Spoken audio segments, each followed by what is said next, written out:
Bab 38. Ravindra pun menghentikan apa yang sedang dikerjakannya dan melihat ke arah Isabel dengan tatapan yang sedikit aneh. Nyali perempuan ini makin lama makin besar saja. Sekarang ternyata ia sudah berani datang ke kamarku tanpa diundang dan makan di depanku.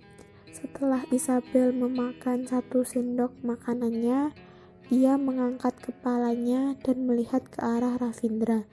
Isabel langsung mengganti peralatan makanannya dan mengambil sesendok sup dan menodorkannya ke arah Ravindra. Dia mau menyuapi dirinya sendiri. Ravindra masih menahan emosinya dan berkata dalam hatinya, masih tidak mau menyuruh aku mengajarinya bahasa Korea. Isabel melihat ke arah Ravindra dengan pandangan penuh pengharapan, lalu tangannya pun menodorkan sesuap sup itu ke mulut Ravindra. Pandangan Ravindra pun sedikit bergetar dan ia pun mengedipkan matanya, lalu ia pun menghabiskan sup yang diberikan Isabel. Melihat Ravindra yang menghabiskan sup yang dibawakannya, ia merasa sangat senang. Ia menyuapi Ravindra makan ini dan itu. Sambil menyuapinya, Isabel berpikir di dalam hatinya, sekarang berarti kita sudah baikan kan? Dia masih boleh memohon padanya tidak? Pada saat orang Korea itu datang, ia tidak mengatakan apa-apa dan hanya tersenyum. Isabel baru bermaksud untuk membuka mulutnya. Ia tidak menyangka sudah Ravindra meninggalkannya dan melanjutkan pekerjaannya. Isabel melihat dia yang tidak begitu mempedulikannya, jadi Isabel juga tidak berani bertanya kepadanya. Dia hanya bisa menundukkan kepalanya dan lanjut makan makanan yang tersisa, sup. Tiba-tiba Ravindra membuka mulutnya. Saat itu Isabel masih tidak mengerti apa yang dimaksudnya dan ia hanya melihat ke arahnya dengan bengong. Tatapan Ravindra pun tertuju pada sup yang ada di depan Isabel. Saat itu Isabel baru sadar apa yang dimaksudnya. Ternyata ia meminta sup kepadanya. Benar-benar, emangnya dia sendiri tidak ada tangannya, masih harus menyuruhnya menyuapinya. Tetapi walaupun hatinya sedang marah, Isabel masih saja dengan nurut menyuapinya. Ravindra menundukkan kepalanya dan melihat ke dalam sup itu. Isabel lupa mengganti sendoknya. Sendok yang ia pakai sekarang adalah sendoknya sendiri. Setelah memakan 1 suap sup itu, Ravindra berkata, 1 sendok lagi. Isabel pun dengan nurut menyuapinya lagi. Setelah selesai menyuapinya, Ravindra sengaja berpura-pura tidak melihat ekspresi wajah Isabel. Ravindra sudah mengambil handphonenya dan segera menghubungi seseorang.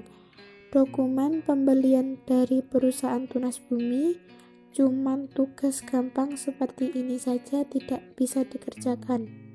Kalau tidak bisa kerja keluar saja. Setelah menutupi teleponnya, Ravindra menghubungi orang kedua. Kalau besok aku masih tidak bisa melihat barang make up yang sudah jadi dari anak perusahaan Jaya Bangsa, kalian semua tolong ini desain yang siapa buat? Desainer dari perusahaan mini kartun hanya punya kemampuan seperti ini. Buat lagi. Beritahu manajer kalian, besok dia sudah boleh mengundurkan diri. Isabel yang mendengar Ravindra memarahi satu persatu bawahannya, dia hanya bisa duduk diam dan tidak berani mengeluarkan suara apapun.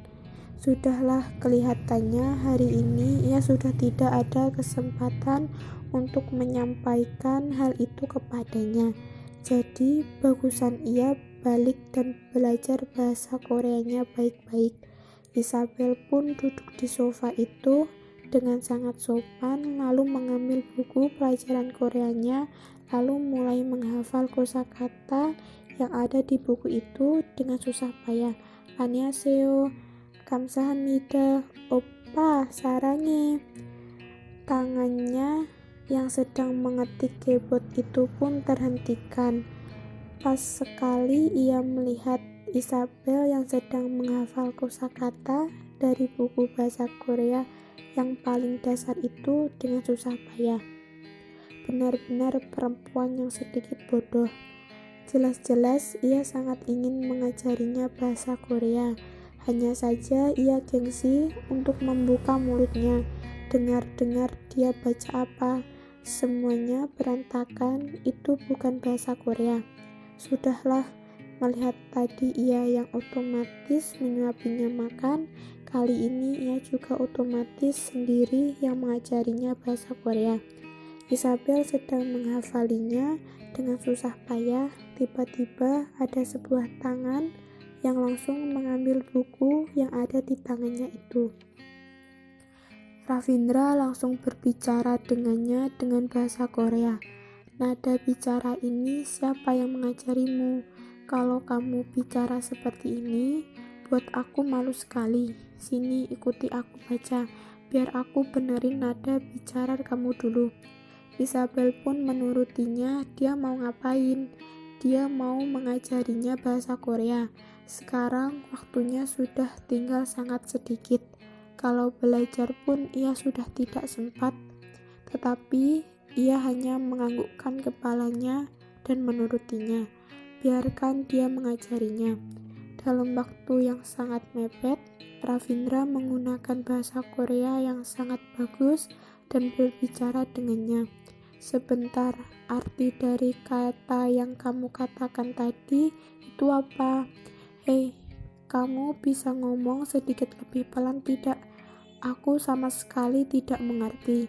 Melihat Isabel yang melihatnya dengan tatapan yang tidak begitu senang, Ravindra sedikit merasa marah. Ingin sekali ia menjulurkan tangannya dan mencubit-cubit pipinya. "Aku bilang, supaya kamu tidak malu, biarkan aku yang mengajarimu bahasa Korea." Ravindra sudah duduk di sampingnya. Badannya yang besar dan tegap itu pun sedikit bersandar di tubuh Isabel. Seorang laki-laki yang memiliki karisma seperti seorang pahlawan itu pun dalam seketika langsung menjadi guru Isabel. Isabel merasa tenggorokannya sedikit tidak enak. Bagaimana bisa sebuah diffuser hormonal seluler duduk di sampingnya? Apakah tidak apa-apa? Isabel merasa sedikit takut dan Ravindra sama sekali tidak ada perasaan itu. Sebaliknya, Ravindra malah berencana untuk lebih dekat dengannya lagi. "Masih bengong apaan? Ikuti aku baca." Tatapan Ravindra pun langsung tertuju pada Isabel yang sedang bengong. Saat ini Isabel baru kembali kesadarannya. Baiklah, kalau dia tidak mau belajar, emangnya masih bisa menolak? Kali ini Isabel pun mengikutinya membaca dengan susah payah. Beberapa waktu sudah berlalu dan kepala kedua orang itu semakin lama menjadi semakin dekat. Sampai akhirnya tangan Ravindra langsung menarik tangan Isabel, lalu menunjuk ke tulisan yang ada di depannya, lalu berkata, "Kamu bisa belajar lebih serius lagi tidak? Aku tidak pernah ketemu orang yang begitu bodoh." Kalimat ini artinya. Lalu kedua orang itu tiba-tiba tersadar. Mereka berdua merasakan kehangatan dari tangan masing-masing dan hati mereka mulai berdebar kencang. Isabel pun langsung menarik tangannya keluar, badannya pun langsung terasa panas. Ia merasa mukanya pasti sudah sangat memerah, lalu ia menundukkan kepalanya dan tidak berani melihat Ravindra. Lalu Ravindra pun melihat ke arahnya, lalu ia meregangkan lehernya dan menurunkan emosinya. Isabel sendiri juga tidak tahu kenapa bisa seperti ini. Ketika Ravindra tiba-tiba menarik tangannya, kenapa tubuhnya tidak memberikan respon untuk menolaknya? Perasaan aliran listrik itu mengalir ke seluruh tubuhnya dan membuat ia merasa sangat malu. Isabel sama sekali tidak berani bergerak lagi. Ia masih memikirkan tangannya yang baru keluar dari genggaman tangan Ravindra. Ravindra tiba-tiba kehilangan rasa kehangatan itu dan hatinya tiba-tiba terasa sangat kosong. Perasaan kosong seperti ini, ia benar-benar sangat tidak menyukainya. Aku sangat bodoh kan? Biarkan aku pelan-pelan hafal sendiri. Dengan gugup, Isabel beranjak berdiri dan tidak mempedulikan apa jawaban yang akan dilontarkan Ravindra. Ia ingin langsung keluar dari kamar itu. Melihat bayangan Isabel yang keluar dari kamarnya, pandangan mata Ravindra pun mengarah kepadanya, dan mulutnya pun ingin mengatakan sesuatu.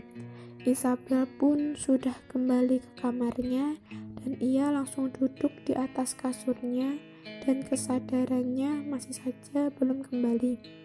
Isabel, kamu ini kenapa? Ternyata kamu sudah ada perasaan lain. Kamu bukannya sudah tidak percaya dengan cinta. Bagaimana kamu bisa punya perasaan pada laki-laki yang membelimu dengan uang? Isabel terus-menerus berbicara pada dirinya sendiri. Hubungan dia dan Ravindra hanya sebatas perkawinan kontrak. Setelah berkata puluhan kali kepada dirinya sendiri, Isabel baru mulai merasa tenang. Sudahlah, tidak belajar lagi, tidur saja. Isabel pun bersiap-siap untuk tidur. Sebelum ia mematikan lampu kamarnya, ia mendengar suara pintu kamarnya yang terbuka, dan ia langsung melihat Ravindra yang masuk ke dalam kamarnya. Pada saat itu juga Isabel pun sangat terkejut dan langsung terduduk. Lalu dengan suara yang bergetar, ia berkata, Kamu mau ngapain? Sambil membuka kancing bajunya, Ravindra berjalan ke arahnya. Tubuhnya yang sempurna itu pun terlihat dengan sangat jelas olehnya. Isabel pun tidak bisa menahan dirinya dan menelan ludahnya. Walaupun ia terus berusaha untuk menahan dirinya, tetapi tidak bisa dibohongi kalau Ravindra benar-benar sangat sempurna.